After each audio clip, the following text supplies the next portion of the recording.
I'm ready. We got the sizzle. All right, go give it to me early. All right, so make sure you guys go to wetalkweekly.com to check out all of today's stories and catch up on the sizzle, the good news, bad news, hot new music and entertainment, sports, politics, and more on We Talk Weekly. For So sure. make sure you subscribe. Word for today is subscribe.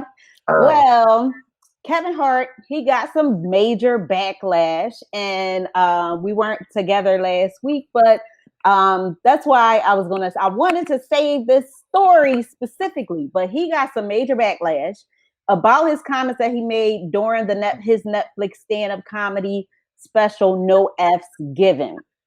People were calling for Kev's cancellation with no option to renew after he called his daughter a HOE.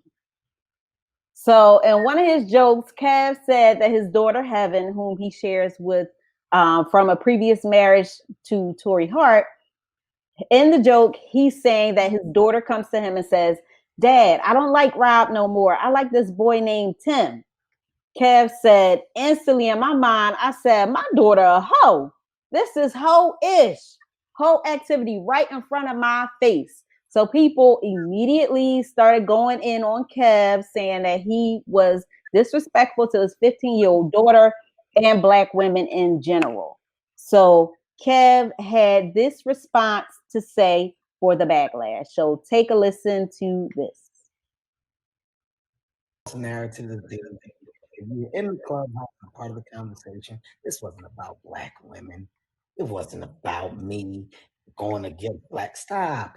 The question was asked about the joke about my daughter and me referencing my daughter having hoe-like activity. I gave an answer to it. Here's what it is, guys. I'm not calling my daughter a hoe. I'm saying what she did is hoe-like activity. I called 3 former hoes that I knew and asked them, is this hoe-like activity? We had a conversation about it, a good back and forth. There was never a Black woman and Black man back, never. So stop with that false narrative, first and foremost. Also understand, guys, there is no other way to market or promote because we're in a pandemic. Can't go and do the talk shows that I once did or go out and do the public stunts. I have no other ways to market and promote except to go viral. So was he trying to go viral off that whole moment or whatever? All I can say is hashtag protect Black women. I love you, Kev. But that part of the special, that is where I had stopped laughing and I raised my eyebrow at you. So what y'all think about that? I want to know who he called. He called 3 men or three women. What'd you say? When he said he called three people by whole activity, he asked him, I said, did he call 3 men or 3 women for advice? Men could be hoes too. Yeah, I mean, I watched it, I saw it. I don't know if it just skimmed past me, but I didn't take offense to anything. I felt like it was overrated. I don't know. I think I'm actually wondering if people are just nitpicking. I'm not really sure. I mean, we all remember Big and Blacker with Chris Rock talking about keeping his daughter off the pole, and then Burt Kreschner, who's really popular, a white gentleman who, in his special Big Boy, he called his 2 daughters bitches, and told them to go take hoe paths. He was like, yeah, pits and cooch, pretty much, go take a hoe bath. They say this stuff and it's stand-up comedy, and so that fine line between, because it's like people say stuff on the stage and it's okay and it's funny, but if they tweet it, then people consider it being them real selves, not a joke or a comedy on stage. So then it's perceived different. So I mean, I don't know. I'm not sure. I mean, if you say your daughter is jumping around from this one to this one to this one, and you say don't be a hoe, don't be, hoe-like tendencies, I mean, that's real. Yeah. I mean, you know what I mean? It's real. So whether you say it to the world or whether you say it to your daughter, because I you know what I mean? Because I mean, I think every mother probably had that conversation with their daughters. Like, listen, you don't talk to him and then him and then him and homie and the ones that know each other. You don't do that type of stuff. Because I mean, you gotta tell him that. I mean, so him making a joke about it, and I guess it's not what you say, it's how you say it. So I mean, I'm not really sure. I'm just trying to figure out why. I mean, what was the difference between the hoe and the bitch with the black man and the white man? Because Bert Kreischer, he went in on his two daughters, and I thought his whole set was hilarious. That was like one of my favorite parts of when he was talking about his kids, because it was funny. But I don't know, why is it? I mean, but I'm also that person is why does everything has to turn into a black and white thing? So is he being attacked because he's black? So, oh, black women. Okay, all right. But I mean, is it that serious? Are we that sensitive? What's happening here? Yeah, we are that sensitive. I feel like now things have gotten to where the cancel culture is huge now. And I feel like they want to cancel people for every little thing. Everybody's super sensitive. Comedy is not what it used to be. Like back in the day when you could just say anything, people are just way too sensitive now. And I understand that, but why is it just when black people do it? Right. Well, we always, yes. Because when everybody was hype about the fact that, you know, Netflix offered Eddie Murphy all this money and everybody can't wait to see Eddie Murphy's new stand-up. But of course, people who loved his stand-up, what do you remember? You remember Delirious? You remember Raw? Half of the stuff he said then, he can't say that today. But it was everything, and it was what made him who he was today. But now, you know, he's very sensitive now, and you can't say those things more. So, you know, if his performance, what he does today, first thing people gonna say is, "Oh, wasn't that funny?" So they're gonna compare it to that old stuff and say it wasn't as good. But it's because you're limited in what you can talk about and what you can say today, and he can't be raw. You know what I mean? So, but I just want to know what's the difference between, you know, when black people do stuff versus why are we being canceled when we say something or do something, but they're allowed to say whatever they want and there are no, you know, consequences. Yeah. And I think it's Kev too himself, because they still coming for him for the, you know, the homophobic, quote unquote, homophobic comments that he made a long time ago. So it's like, it's a couple people that like they're always on the radar no matter what they say and what they do. I feel like he might have fallen into that category of people where like he can't say nothing without the backlash. What do you think? I'm looking at your face. You got something to say. I just want us to be real. So I want us to look through the lens of the comic. Right.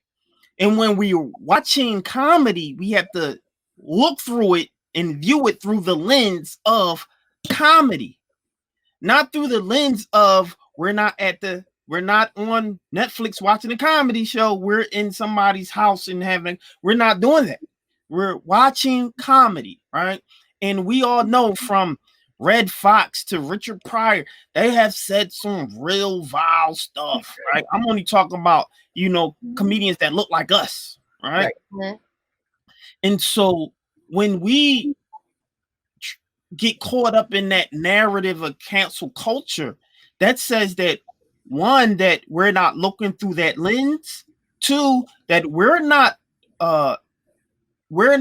utilizing our competency of media literacy and how people shape narratives, which isn't what the actual narrative is. So us, as we talk weekly, we have to not fall into that zeitgeist of cancel culture and all the little things that we could put in that gumbo and say, oh yeah, I'm offended because being honest is just like the gentleman who we had on, right? Older, right? We're looking through the lens of a conversation, not necessarily how somebody is perceiving us. We do have to, you know, ask hard questions, but not always villainize the person who is kind of speaking through the lens of their own. We can only educate, right? And ask some questions. So if Kevin Hart has hurt people, then we can say, okay, well, we can't minimize the hurt of others, right? But we do understand that people like, Dave Chappelle,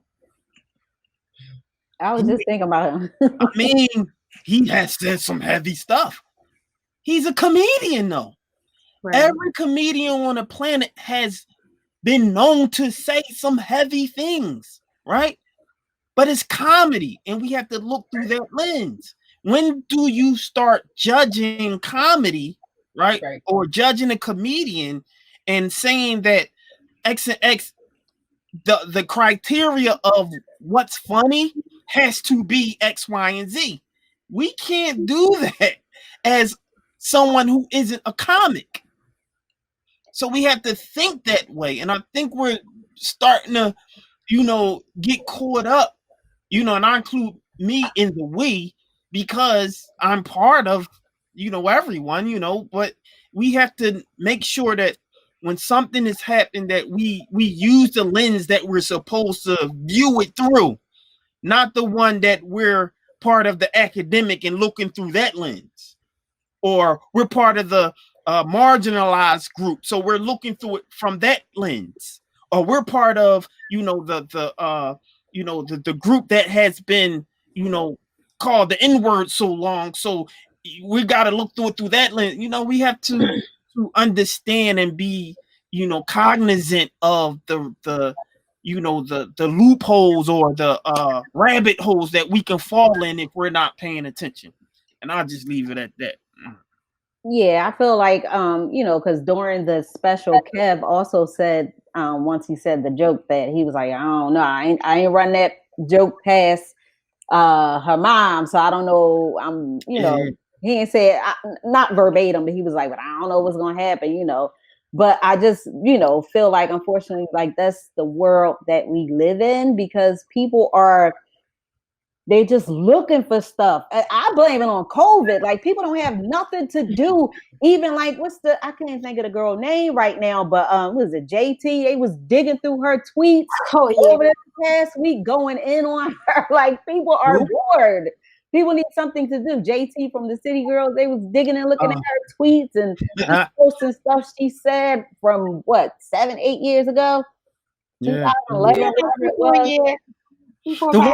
The one thing I will say as a comedian is it was one time where I can say someone can take offense because it wasn't directed to somebody personally.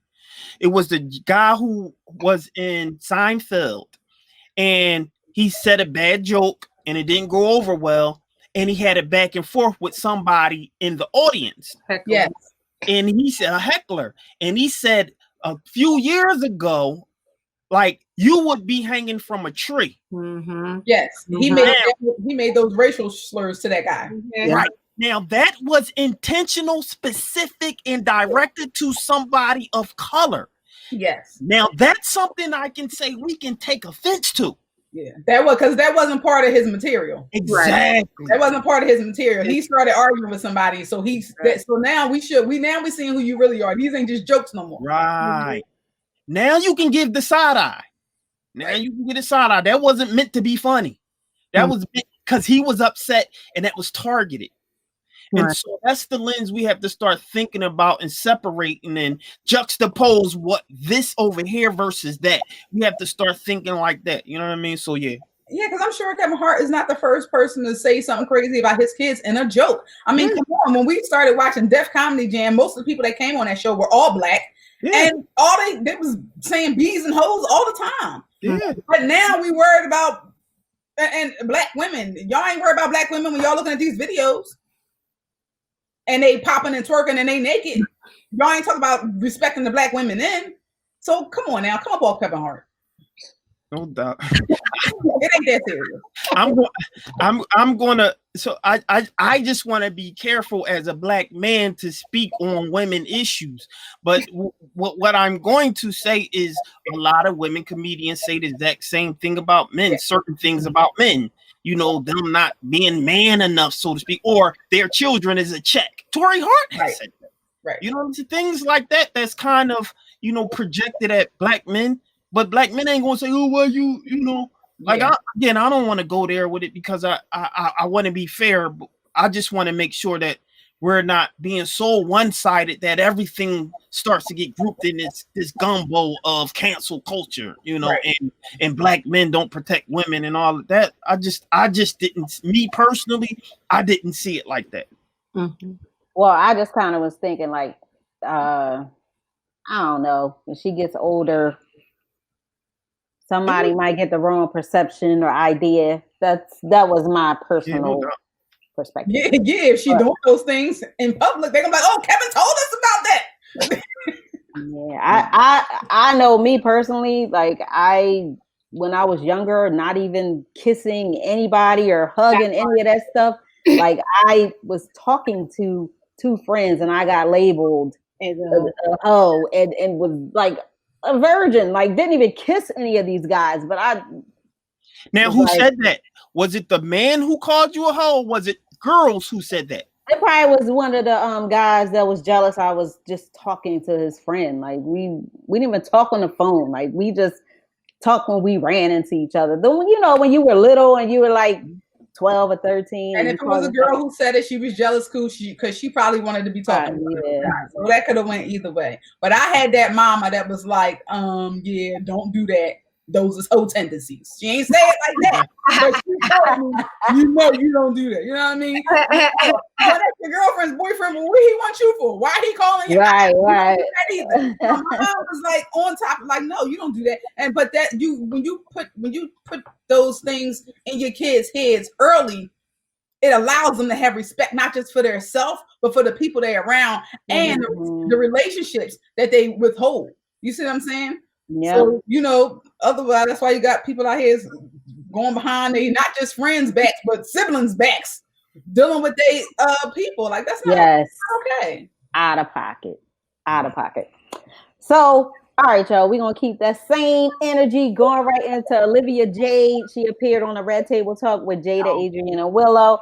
Her parents, as we know, Lori Loughlin and Massimo Giannulli, are both currently serving short prison terms for their involvement in the college scandal to get their kids into the universities. We know that. Olivia is a beauty and lifestyle influencer, and she ended up losing her Sephora collection partnership with her Olivia Jade makeup line and other sponsors. But Olivia, when she was on the show, she admitted that she didn't realize what her parents did was wrong. So when people started saying derogatory comments about her parents' involvement, she was clueless as to why they found something wrong with her parents trying to pay for her to get into those universities, because clearly that's the norm for them, not for everybody. But Lori and Massimo have already, they started their prison sentences already. Olivia says she hasn't spoken to them and believes that it's due to the COVID.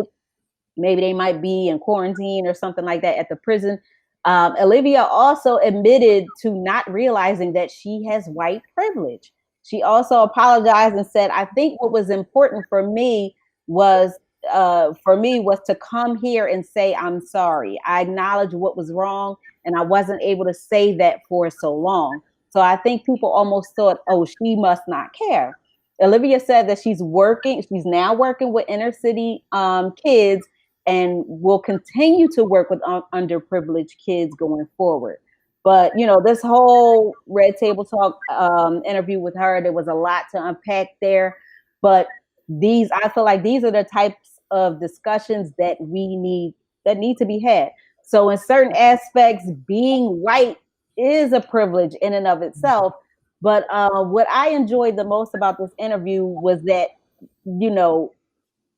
she could have went to Diane Sawyer. She could have went to Connie Chung or some other white reporter or TV personality. And I'm glad that she went to sit down with them on the Red Table Talk, because there is no one that can speak to Black women's experiences and struggles but the Black woman. So I'm sure that, the feedback that Olivia got from Jay, Adrian, and Willow was educational for her and enlightening, to say the least. But I want to shout out those ladies for schooling her. And I feel like hopefully, more people will acknowledge their white privilege and say, hey, let me try to take a look at the other side and see those who are not as privileged and those minorities who are not as privileged as me, simply because, you know, not aside from the money, like, you know, I'm white and, you know, life is different. So just real quick. So she said something about black women? No. Oh. I was just saying that, you know, I was glad that Olivia went to the Red Table Talk and talked to those black women versus her going to a Diane Sawyer, who Diane Sawyer can't talk to her about black women experiences or the lack of white privilege that black women have because they're black. So I was just saying, like, I'm glad, you know, that she came to the Red Table Talk. No doubt. Okay. Yeah, no, I agree. I mean, I would even take it a step further and say she could. I know I like how Jada. I haven't seen the interview, but I like that they really try their best to get into like really unpack the topics. And I'm hoping that they didn't you know, go light on her. So to They speak. did. And that's good. And that's good. But the one thing I will say is she has a level of privilege, in which you just identified was entitlement. Mm-hmm. She thought mommy and daddy was supposed to do this. And again, you know, that's not her fault though. She probably thought that that's how everything happened. She probably sat at the table growing up and said, "Oh, you know, my friend is, you know, part of is the president of, you know, Yale University, and I'll just call him and get you in there. Don't worry about it." She probably grew up like that, you know. That's what she said. Yes. Yeah. So it's not her fault. And but I appreciate her saying that she wants to be more educated, and she falls in that millennial category. So she gets, you know, one thing I can say about the little white kids, the Indian kids, the Asian kids, and, you know, all of these kids, they're a little bit more progressive. And so they have been fighting more to the case of equality. And so her saying that she, you know, she's working with, which is another sense of like entitlement and privilege. Well, I'm working with inner city kids, and I mean, it's all good. Like you gotta take the good with the bad. I appreciate it. You know, she's young, she don't get it, but she get it now. She gonna learn today. And I think that entitlement is something, like you said, in regards to like white privilege, you're born with it if you're white. That's it. Yep. And it's nothing like, just like I can't get rid of my blackness. You can't get rid of it. But once you acknowledge it, you can work towards not allowing yourself to utilize it or use it for, you know, just for selfish reasons. Yeah. But that entitlement, she was born from that. And not to take away from Jada and them, because I didn't see the interview, but not so much Jada growing up from the humble beginnings that she had, but her kids were born economically into privilege. They still black, but economically they don't know what a certain kind of struggle is. And only struggle that they may have dealt with was because of family members who aren't at the economic level that they are, that they were like, oh, well, we're looked at differently, although we're black, because of the money that we were born with. So it's definitely something that I'm gonna check out the just check out the interview, but to have systemic racism is to be born in that, you know, system of being white. Yeah, and that's exactly what Jada was talking about. She did say that, you know, she felt bad for her kids because they were like, you know, people didn't care about whatever they went through because they had money. And she said she felt bad for that, bad for them because of that. And then Adrian was kind of like, why, child, please, girl, you gonna be all right. Why is she even coming? You know how they talk before the person come out. Like, why is she even coming on here? Like, child, please, you gonna be all right. She didn't want her on the show at all. Yes. Because she was like, black women shouldn't be the ones, the forgivers, for you to come onto the show and just apologize. Like, we shouldn't be used like that. Like, there are other problems, there are other issues going on in the world, and you're coming onto the show because you lost bags, because you want to apologize. Who said that? That was basically what Jada's mother was saying. She didn't want her on the show at all. I didn't know. Danny didn't want her on there. Yeah, she didn't want her at all. But then, you know, she's on the show. But yeah, she was like, it's not our job to educate you. You know. That's what's exactly. And Jada was like, that interview, yeah. Jada said, I didn't want to be the one that like treat them like they treat us. Yeah. She said that in response to her mom. She was like, no, never mind. Which is that's a problem that I have, because that's that apologist mentality. Like, oh no, don't we always apologize for them? And no, like she can be very frank and transparent and not be accusatory, but she still can be like, no, like, yo, this is what you deserve, kind of like she don't have to, tell her you going to hell per se, but she can all that. Oh, I don't want to treat it. No. That's the problem I have with shows like that. And that's why, for me, she could have went to a show like ours, or she could have went to an independent media who can benefit from her privilege, right? They don't benefit from her privilege. They already have privilege. The Red Table Talk already have a privilege that's attached to it. People like ours don't have that. Independent black media don't have that yet. So when you talk about, when I hear stuff like that from, I have my own issues with Jada, but when it comes to people like that, that's a whole kind of like, this kind of circle of privilege that you can come over here, we got you type of thing. Exactly, and that's what Jamie was saying. Like, you cannot do that.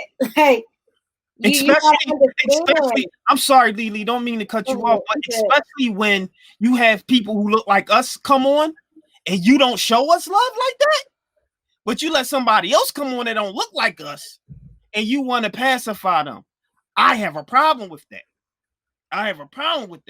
Because people who look like me, she did real dirty. So I need to see the interview before I speculate. But from what I'm probably gathering is that she didn't really dig too deep into that. I mean, she's gonna be all right. She's gonna get some bags later on. You are going to be all right at the end of the day. That's right. At the end of the day, you are going to be all right. So I just wanted to speak on when you were talking about Jada Pinkett's mom, like not wanting her there. And what we have to realize is that's a generational thing. Older people won't play none of that. Like I think when the comedian said I think it was Chris Rock. He said the most prejudiced person you ever gonna meet is an old black man, because they didn't do stuff. So they're not as forgiving as this generation. Like we only know about it because we've been told about it, not because we haven't experienced what they experienced. So her mom, and that's a generational show. It's the three of them, the three generations. So they all probably have different perspectives of how they feel about it. But her mom is like, nah, because her mom is not as she's not as forgiving. She's not where we are, and our kids is not going to be where we are. Do we have another guest coming on today? No, we have a Suzanne that's back. Let's just see what's going on. Suzanne. How you doing, Suzanne? I'm doing great. I want to hear Jimmy's interview tonight. Oh, Suzanne, you missed him. He had an excellent interview. I heard. Yeah, he did very well. And we'll make sure that we'll chop it up for you so you can see his interview. He came on at about, pretty early in the show, so you missed him. I know. I tried, and I totally messed up my whole computer trying to find. Oh, he must have sent you the link that we sent him to come on the show as a guest. There'll be a different link that we'll send out to viewers to watch it. Absolutely. So it sounds great. He told me you guys are great and you had a great show. Oh, thank you. He also said that he was going to support us too, so I appreciate that. I believe that. He's a very supportive man. Hey, that's great. Right. Nice meeting you all. Nice meeting you. You came on our show live, so why don't you introduce yourself before you leave? Oh, I look terrible. I'm Suzanne. I live in New York City, and I want to learn more about what you guys are doing. Fantastic, Suzanne. So we'll make sure we'll stay in contact with you, and thanks for joining our show. And thank you for having me, and have a great night, and please stay safe. Thank you. I have no idea how to do this, but have fun. All right. Thank you. Oh, that was too funny. I didn't think it's an interview. We are like, no. Hey. No. Hey, you jump on, I'm gonna bring you on. Listen, Jimmy actually called me and left me a voicemail, and I'm still on. Like, I'm still on. I don't know if he just thought we were done, but I'm like, I was gonna call him when we were finished. But he, in his voicemail, he asked, he's like, I want to share it. He was like, can you send me the link to it? I want to share it. I want to let people know what you're doing. I want to promote y'all. So I'm like, okay, Aw. get back to you, Jimmy, when we finish. You didn't have a chance to. Right now. So he's really eager, and so I'll make sure he gets the YouTube link and everything so he can share with his friends. Oh wow. I don't know if he must have gave her the link that I sent him to sign on. That's funny. That's funny. I'm gonna jump right on that to make sure he get that link to you. And make sure in that email you send that ask, I want to make sure I'm on top of that for real. I want that bread. We need help. We need help. So if you watching right now, We Talk Weekly need your help. We need your help. As a matter of fact, you can cash app us at. Go ahead, Sizzle. Tell them how to get it to it. Oh, the $ We Talk Weekly on That's Cash it. App. That's it. No doubt. So the Celebrity Sizzle Award of the Week. I'm sorry, you guys. We can close it out, but Philly's own Meek Mill and 76ers co-owner Michael Rubin, they have launched a $2 million scholarship fund for Philly kids. Yes. Yes, that is so awesome. According to Billboard, the scholarship money will assist approximately 1,000 pre-K to high school students from low-income households during the 2020 to 2021 school year. It will cover their tuition at private and parochial schools and provide access to much-needed at-home technology, including laptops, tablets, and Wi-Fi connection. And Meek and Mike have teamed up for other great causes, such as Michael Rubin's All-In Challenge to feed hungry Americans during COVID, and Meek Mill's criminal justice reform organization, the Reform Alliance. Whew. But Michael and Meek have said that they want to support education, and the scholarships for Philadelphia students will go into effect immediately due to the pandemic. So make sure you guys go to WeTalkWeekly.com to check out all of today's stories and catch up on the sizzle, good news, bad news, hot new music, and entertainment, sports, politics, and more on WeTalkWeekly.com. Make sure you subscribe. Word for today is subscribe. I'm the girl Lauren Sizzle, and that was a sizzle. That was a sizzle, ladies and gentlemen. Yo, she jumped right on. She was just like, yo, like, how you doing? I said, welcome to the show. This week.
It's your girl Lauren Sizzle And Classy Lady Sparkle. And have you subscribed to our channel yet? If the answer is no, you need to subscribe now. Yeah, so stop what you're doing. Go right now and subscribe. We like you. You like us. So go ahead and subscribe. Come on over. Be a part of the family of We Talk Weekly and subscribe to our YouTube channel. So what are you waiting for? Subscribe now.